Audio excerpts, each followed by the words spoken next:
কিয়ামতের ময়দানে আল্লাহর কসম করে বলছি, সেদিন জাহান্নামীদের ভীষণ কষ্ট হবে, আর জান্নাতীদের জন্য অত্যন্ত আসান হবে, অবস্থাটা খুবই আরামের হবে।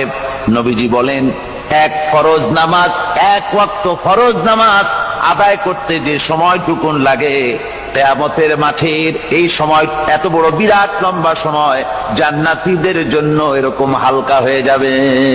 সুবহানাল্লাহ।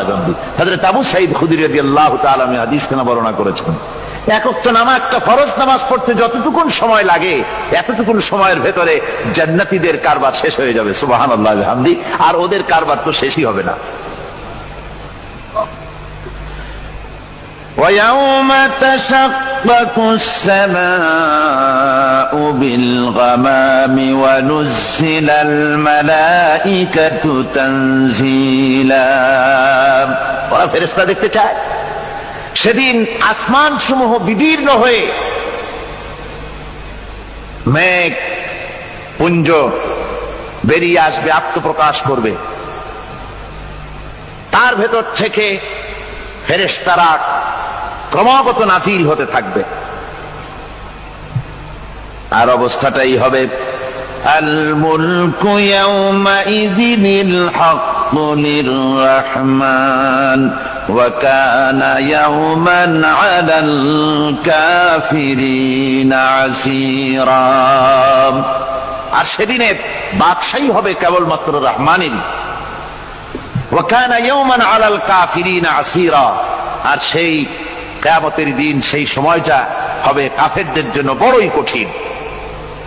এখানে কিয়ামতের কিছু কথা বলা হচ্ছে, কিছু আভাস দেওয়া হচ্ছে যে আসমান সমূহ বিদীর্ণ হয়ে মেঘ পিণ্ড বেরিয়ে আসবে এবং তার থেকে ক্রমাগত ফেরেশতারা নাযিল হতে থাকবে।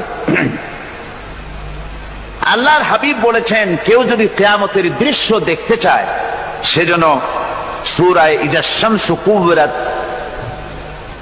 ওয়া ইযা সামাউ ফাতারাত, ইযা সামাউ শাক্কাত, এই সূরাগুলি যেন পড়ে, তাহলে কিয়ামতের দৃশ্য তার চোখের সামনে প্রতিভাত হবে। কিয়ামতের দৃশ্যটা আসলে কেমন হবে, সেই সূরাগুলি তেলাওয়াত করলে সে বুঝতে পারবে। যেমন আল্লাহ পাক বলছেন, إذا السماء فطرت وإذا الكواكب انتثرت وإذا البحار فجرت وإذا القبور بعثرت।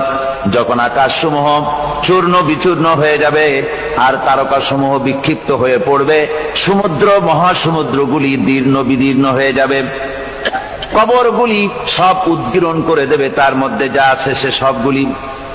আবার আল্লাহ পাক বলেন, ইযাশ শামসু কুবিরাত ওয়া ইযান নুজুমুন কাদারাত ওয়া ইযাল জিবালু সুয়্যিরাত। সূর্য যখন ঢেকে যাবে, তারকাগুলি যখন বিপর্যস্ত হয়ে যাবে, আর পাহাড়গুলি যখন চালিয়ে দেওয়া হবে, এই দৃশ্য তোমরা দেখতে পাবে।